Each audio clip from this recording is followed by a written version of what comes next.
Paul is saying, I ain't caught it yet. You get my point? He hasn't perfected it yet. Keep going. But this one thing I do. But this thing I have caught. Keep going. Forgetting those things which are behind, and reaching forth unto those things which are before. Ooh, that he understood. He didn't get it all. But he got one thing. Forgetting those things that are in the past and reaching for the things in the future.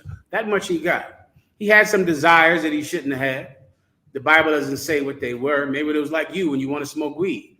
As long as you don't smoke it, you can keep reaching. You can keep striving with a desire to get high every day. You sisters might have a desire to get high or to be whores, or you brothers might want to go have sex with some slut or your baby's mother who has a man. You're still in love with her, or God knows whatever deviance you have in your life. You might want to do it every day. Live with it.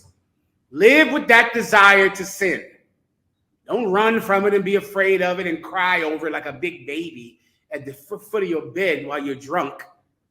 Live with the desire to sin. Live with it. Don't do it. Keep reaching.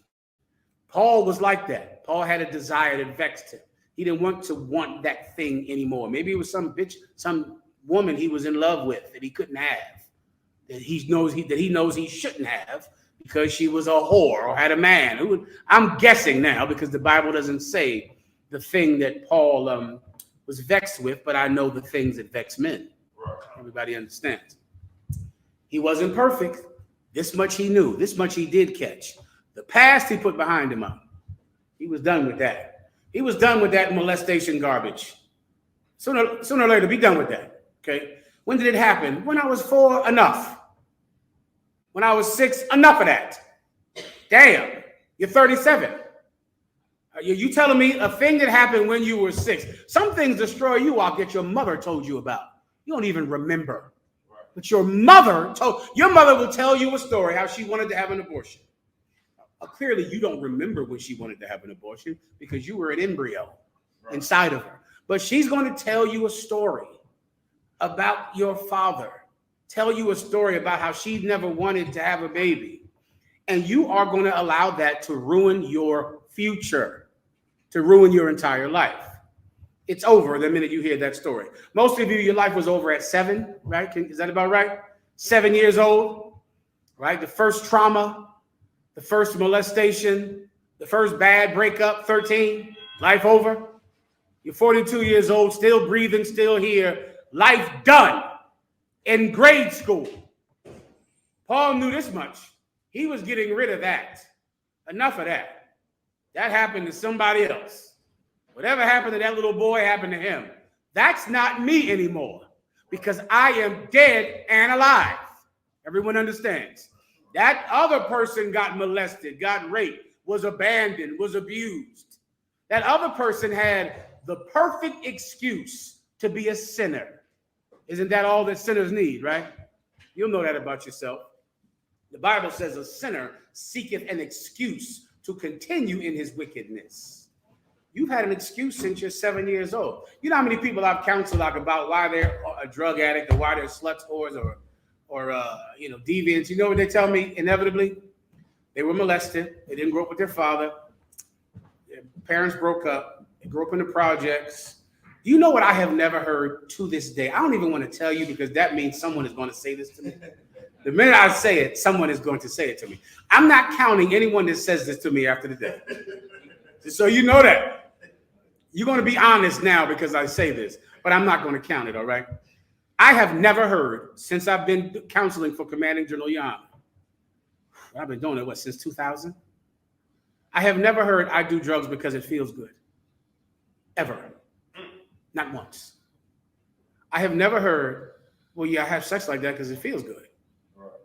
Never. Not once.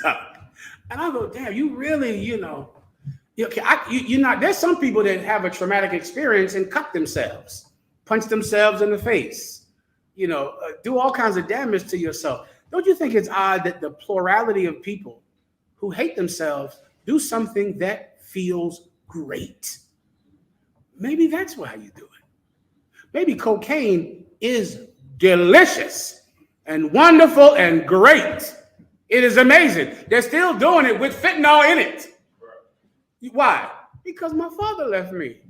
Maybe you're doing cocaine with fentanyl in it because sniffing and snorting coke is amazing.